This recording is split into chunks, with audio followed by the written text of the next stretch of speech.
یہ دیکھیں جی، بات یہ کہ کسی چیز کو بھی حلال اور حرام ڈکلیئر کرنے کے لیے آپ کو اصول اور مبادی کھڑے کرنے ہوں گے۔ سپوز اگر کوئی شخص یہ سمجھتا ہے کہ صحابہ کرام کا جو کریکٹر ان فلموں میں دکھایا گیا ہے یہ کریکٹر دکھانا گناہ ہے، تو اس کے اوپر کوئی قرآن کی آیت پیش کرنی ہوگی، کوئی حدیث پیش کرنی ہوگی۔ ویسے تو جذباتی طور پہ تو آپ کسی سے بھی پوچھ لیں وہ اسے گناہ کہہ دے گا، لیکن جب کوئی چیز جوڈیشری میں پیش ہوتی ہے تو پھر آپ کو ایویڈنس رکھنا پڑتا ہے۔ جذبات کے اوپر فیصلے نہیں ہوتے، دلائل کی روشنی میں ہوتے ہیں، اور وہ دلائل پھر اتنے محکم ہونے چاہیے کہ ان دلائل کی زد میں پھر جو لوگ آئیں گے وہ سب کے سب اسی میں شمار کیے جائیں گے۔ ہمارے نزدیک تو قرآن و سنت سے کوئی ایسی دلیل نہیں ملتی جس کی بنیاد کے اوپر ہم یہ کلیم کر سکیں کہ صحابہ اکرام کا جو کردار ادا کیا ہے ان فلموں کے اندر لوگوں نے، یہ کردار اس طریقے سے ادا کرنا گناہ یا حرام کی کیٹیگری میں فال کرتا ہے۔ ٹائم قیامت تک ہے، اگر کسی کے پاس کوئی دلیل ہے تو وہ لکھ کے ہمیں جمع کروا دے، جذباتی نہیں، قرآن و سنت سے وہ دلائل ہونے چاہیے۔ اب رہ گیا کہ بعض لوگ جذباتی طور پہ یہ بات بھی کر دیتے ہیں کہ جی وہ جب ہم اس صحابی کے بارے میں سوچیں گے تو وہ کریکٹر ہمارے سامنے آ جائے گا، دین واٹ؟ اس میں سے کیا نکالنا ہے آپ نے؟ پھر وہی بات ہوگی کہ اگر آ گیا تو کیا ہو گیا؟ جب آپ کو آئے گا تو آپ کو ساتھ یہ بھی خیال آئے گا کہ وہ ایک کریکٹر تھا، اوریجنلی وہ نہیں تھا، تو بیلنس ہو گیا۔ دوسری بات، ہمارا ایک معصومانہ سوال ہے، جب آپ بکس کے اندر صحابہ کرام کی بایوگرافی پڑھتے ہیں اور اس میں لکھا ہوتا ہے کہ فلاں شخص تھا، اس کی داڑھی گھنی تھی، اس کے بال اس طرح کے تھے، اس نے مونچھیں اس طرح کی رکھی ہوئی تھی، اس کی رنگت اس طرح کی تھی، قد کاٹ اس کا ایسا تھا، کیا یہ سب کچھ جب آپ کتاب میں پڑھ رہے ہوتے ہیں تو آپ کے دماغ میں خاکہ نہیں بن رہا ہوتا؟ تو وہ جو آپ کے دماغ میں اس وقت خاکہ بن رہا ہوتا ہے اس کے اوپر ہم کوئی شریف فتویٰ لگائیں گے؟ نہیں، یہ آپ کا رائٹ ہے۔ ایون نبی علیہ السلام کے بارے میں بھی جو ہم سینسٹیو ہیں کہ آپ کی تصویر نہیں ہونی چاہیے اور آپ علیہ السلام کا کوئی مووی میں کریکٹر اس طریقے سے ادا نہ کرے، اس کے پیچھے ایک خاص ریزن ہے۔ ایک تو یہ کہ نبی علیہ السلام کی طرح کی شکل مبارک اس کائنات میں کسی کی نہیں ہے، اللہ تعالیٰ نے آپ کو ایک یونیکنس دی ہے۔ ان کے بعد ہم کسی کے لیے کلیم نہیں کر سکتے کہ وہ اپنی شکل و صورت میں ایسا یونیک ہے کہ ویسا خوبصورت کوئی نہیں ہے۔ تو یہ جذباتیت کی دنیا سے نکلیں، یہ علم کی دنیا ہے، اس میں کوئی حرج نہیں ہے اس طرح کا کوئی کریکٹر ادا کر لے۔ اب ماڈرن ایج میں یہی ایک ذریعہ ہے لوگوں تک دعوت پہنچانے کا۔ یہ میں اس لیے نہیں کہہ رہا کہ یہ فلمیں کو میں نے بنوائی ہیں یا ان فلموں کو پروموٹ کرنے کی وجہ سے مجھے کچھ مل رہا ہے، نہیں۔ بہرحال یہ ضرور ہوا ہے کہ ان فلموں نے مسلمانوں میں ایک بجلی بھر دی ہے۔ جس اخلاص کے ساتھ عرب دنیا نے یہ کام کیا، یہ قطر والوں نے عمر سیریز فلمائی ہے، یہ آلموسٹ 2012 کے اندر ریلیز ہوئی تھی۔ یہ ایک ڈرامہ سیریز تھی MBC کی، ایک پرائیویٹ کمپنی ہے وہاں پہ، انہوں نے یہ سارا کام کیا۔ پاکستانی تو آپ سمجھ لیں کہ اربوں روپیہ لگا ہے۔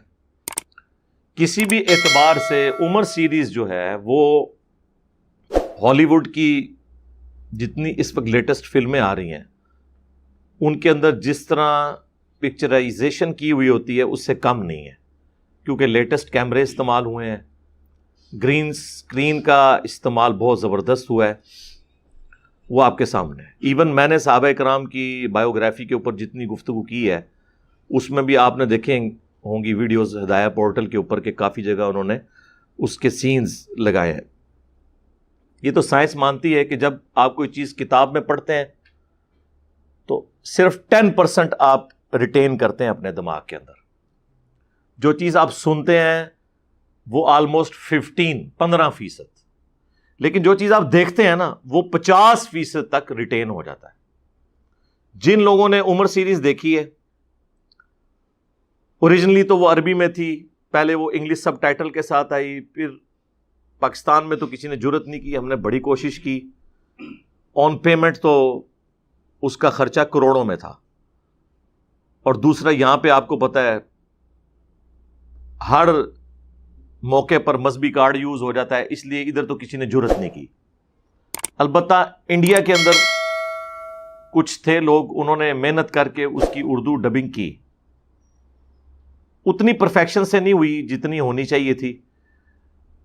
آپ کے اعتبار سے وہ ٹھیک ہے, یعنی میں تو اس کو بہت باریکی سے دیکھ رہا ہوں, ادروائز عام بندے کے لیے کلاس کی انہوں نے ڈبنگ کر دی ہے اس کی. وہ ہماری ویب سائٹ ahlsunnatpak.com پہ رکھی ہوئی ہے, کیونکہ ہم نے ان سے وہ پرچیز کی تھی آج سے کئی سال پہلے. بعض اوقات فلم انڈسٹری میں انبیاء کرام علیہ السلام ان کی زندگی اور کے حالات پر بھی فلمیں بنائی جاتی ہیں, اسی طرح صحابہ کرام علیہ مردوان کے کوئی ایسے واقعات. تو یہ کیسا عمل ہے کہ اس کے اندر بطور خاص کسی نبی کے کردار میں, یعنی ان کے جو بھی واقعات ہوئے تھے اب کسی کو وہ نام دے دیا, اسی طرح صحابہ کرام علیہ مردوان کے نام سے افراد جو ہے وہ اس میں اپنا کردار ادا کر دیں, تو یہ عمل کیسا ہے, شرعاً کیا کہتے ہیں؟ اس کی بالکل بھی شرعاً اجازت نہیں ہے, شرعاً یہ ناجائز و ممنوع ہے, اور اس میں بہت ساری قباحتیں, بہت ساری خرابیاں یہ موجود ہیں. اولاً تو یہ دیکھیں کہ جب بھی فلم جو ہوتی ہے, یہ ڈرامہ جو ہوتا ہے وہ فلم و ڈرامہ ہی ہوتا ہے. صحیح. اس میں حقیقت پر مبنی باتیں یہ عمومی طور پہ بہت قلیل ہوتی ہیں. اکثر چیزیں اس میں وہ چیزیں ہوتی ہیں کہ جو اس سے تعلق ہی نہیں رکھتی, تو جھوٹ ان کی طرف منسوب کر دیا جاتا ہے, جھوٹ باتیں اس کے اندر شامل کر دی جاتی ہیں. یہ ہر تاریخ پڑھنے والا اور ہر علم رکھنے والا بخوبی اس کو اچھی طریقے سے جانتا ہے کہ صرف فلم یا ڈرامہ نہیں بلکہ اس موضوع پر لکھی گئی کتابیں بھی جو ہوتی ہیں اس میں جھوٹ شامل ہوتا ہی ہے. نمبر ایک یہ. نمبر دو, ظاہر ہے کہ جب فلم بنے گی, ڈرامہ بنے گا, تو اس کے اندر میوزک نہ ہو ایسا نہیں ہوگا. میوزک اس کے اندر ہوگا, موسیقی اس کے اندر ہوگی, اور وہ ناجائز و حرام امور کے اوپر مبنی ہوگی, تو اس وجہ سے بھی اس کی حرمت بالکل واضح ہے ہمارے سامنے. پھر تیسری بات یہ کہ ظاہر ہے کہ جو اس طرح کی چیزیں ہوتی ہیں وہ بے پردہ عورتوں کے بغیر چلیں گی نہیں, تو اس میں بے پردہ عورتوں کو کسی نہ کسی طریقے سے دکھایا جائے گا. یہ ایک اور حرام ہونے کی صورتیں. پھر اس کے بعد سب سے بڑھ کر یہ کہ یہ وہ عظیم و شان ہستیاں ہیں, وہ جلیل القدر ہستیاں ہیں کہ جن کا مقام و مرتبہ اللہ تبارک و تعالی نے قرآن مجید فرقان حمید میں بیان کیا ہے. نبی پاک صلی اللہ علیہ وسلم نے ان کی شان و عظمت کو بیان کیا ہے. اب ان کے کریکٹر کو نبھانے کے لیے اور اس کی ایکٹنگ کرنے کے لیے ایک ایسا شخص آتا ہے جس کی عیاشیاں اور جس کی بدکاریاں اور جس کی طرح طرح کی خرافات جو ہیں وہ سب کو معلوم ہوتی ہیں, اور وہی نعوذ باللہ ثم نعوذ باللہ ایک نبی کا جو ہے وہ کردار ادا کر رہا ہوتا ہے. تو یہ ایک اور خرابی اس کے اندر آ رہی ہوتی ہے. پھر اس کی ظاہری صورت بھی اتنی وہ ہوتی ہے کہ معاذ اللہ, یعنی لوگوں کے ذہنوں میں یہ جائے گا کہ صحابی کی بھی کیفیت یہ تھی. تو یہ ساری چیزیں اور اس طرح کی اور بہت ساری قباحتیں ہم غور کرتے چلے جائیں گے تو اس کے اندر نکلیں گی, تو ہرگز اس کی اجازت نہیں ہے. اور یہ کوئی میٹر نہیں کرتا کہ جی اس کے ذریعے سے بات اچھی طریقے سے سمجھ آ جاتی ہے اور ذہن میں بیٹھ جاتی ہے. انبیاء کرام علیہ السلام کی سیرت کے اوپر مشتمل آسان ترین کتابیں موجود ہیں کہ جن کو پڑھ کر آپ اتھینٹک معلومات جو ہے اور مستند معلومات آپ یہ حاصل کر سکتے ہیں. سیرت الانبیاء مفتی قاسم صاحب دامت برکاتہم علیہ کی کتاب ہے, آپ اس کا مطالعہ کریں تو اس میں آپ کو بہترین معلومات حاصل ہوگی. اسی طرح صحابہ کرام علیہ رضوان کے حالات پر مکتبۃ المدینہ کی کئی کتابیں شائع کردہ ہیں, تو ان کو آپ پڑھیں, اس کے اندر آپ کو ساری باتیں حاصل ہو جائیں گی.